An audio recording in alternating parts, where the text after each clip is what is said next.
नमस्कार, आज तक देख रहे हैं आप, आपके साथ मैं हूं अर्पिता आर्या। 2 बजे के बुलेटिन की शुरुआत 2 बड़ी खबर के साथ। पहली खबर यूपी के उन्नाव से, जहां चुनावी जंग के बीच दलित बेटी का शव मिलने से हड़कंप मचा है। वहीं हिजाब विवाद में बीजेपी ने एनआईए जांच की मांग कर मामले में आतंक वाला एंगल दे दिया।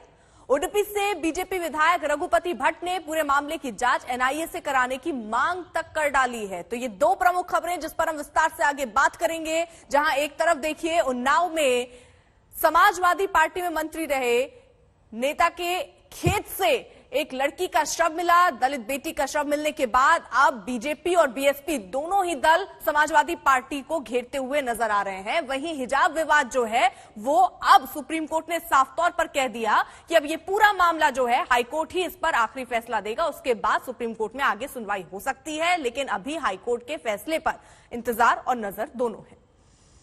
उधर उन्नाव से लापता लड़की का शव मिलने पर सियासत गर्मा गई है। पोस्टमार्टम रिपोर्ट में गला दबाकर हत्या की बात सामने आई। गर्दन की हड्डी टूटी मिली, सिर पर भी चोट के निशान है।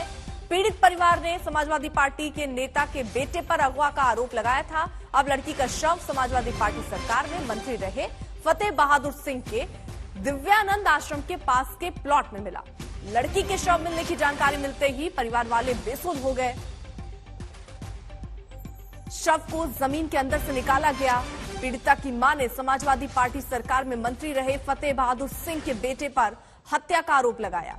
बीएसपी सुप्रीमो मायावती ने इस पूरे मामले में योगी सरकार से पीड़ित परिवार को न्याय दिलाने की मांग की।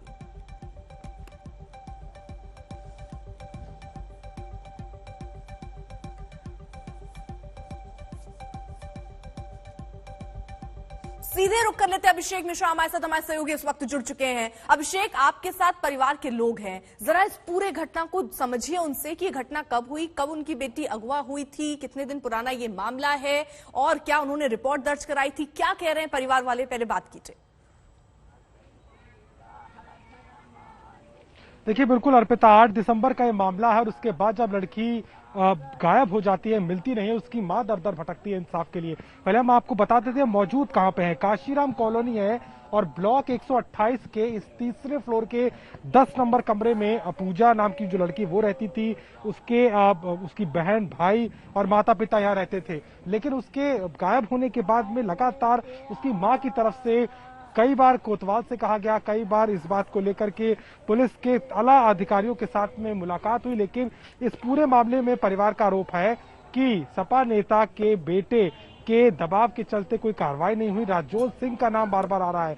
हमारे साथ में यहाँ पर बात करने के लिए उनकी नानी है चंद्रावती देवी, और जब से हम इनसे बात कर रहे हैं बहुत दुख में है, क्योंकि अपनी नातिन को खोया है और लेकिन कहीं ना कहीं बार बार ये मांग भी कर रही है कि इनकी बेटी के को इंसाफ मिलना चाहिए। रहिए, जरा आप साथ आऊंगी एक बार फिर से। नानी क्या कह रही है वो सुनेंगे, लेकिन उनकी मां, पीड़ित परिवार में जो लड़की थी उसकी मां क्या कह रही है, पुलिस के अधिकारी क्या कह रहे हैं, जल्दी से पहले वो सुनवा देते हैं। हम पहले प्रेम नारायण दीक्षित को लेके आए थे, पूरा आश्रम खोल के दिखा दिया। ये कोठी जो 3 मंजिल की नहीं दिखाई, कहने लगे इससे कोई मतलब नहीं है, ये इस पे चल रहा मुकदमा। और इसी में मेरी लड़की बंद थी। हमने दरोगा जी को फोन किया, प्रेम नारायण दीक्षित को फोन नहीं उठाया, स्विच ऑफ कर लिया फोन। अगर ये आ जाते मेरे साथ में तो मेरी लड़की जिंदा मिल जाती। ये रजौल सिंह कौन है? रजौल सिंह एक जल्लाद आदमी है भैया। 8 दिसंबर को एक युवती की गुमशुदगी की सूचना थाना कोतवाली में प्राप्त हुई थी, जिसके आधार पर गुमशुदगी दर्ज किया गया और उसके बाद में फिर एफआईआर में तरमीम करके जो संदेही व्यक्ति को गिरफ्तार करके जांच की जा रही थी। उसी जांच के क्रम में आज ये डेड बॉडी यहाँ से प्राप्त हुई है। इस डेड बॉडी का हम पोस्टमार्टम करा करके आगे जो भी कारण रहे हैं उसकी जांच करेंगे और इसमें जो भी व्यक्ति शामिल हैं उनके विरुद्ध कठोर कार्रवाई सुसंगत धाराओं में की जाएगी। उन्नाव की हत्या की आज आश्रम तक भी जा पहुंची और ये आश्रम के संस्थापक समाजवादी पार्टी सरकार में मंत्री रह चुके फतेह बहादुर सिंह का है। देखिए आश्रम से आज तक की ये ग्राउंड रिपोर्ट।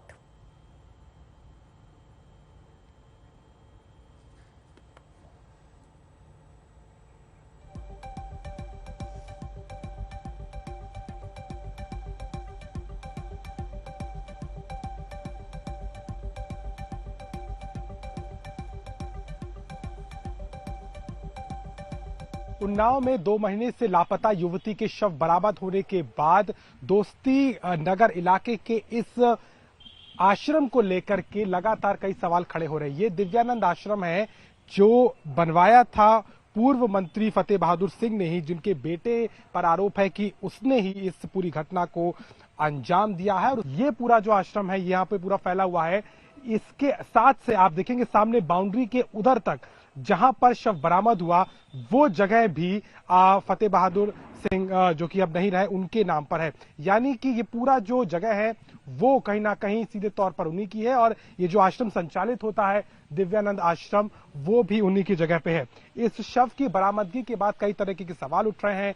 सूरज नाम के एक युवक की भी जो जिसको हिरासत में लिया गया उसकी भी कहीं ना कहीं निशानदेही पे ये शव को बरामद किया गया।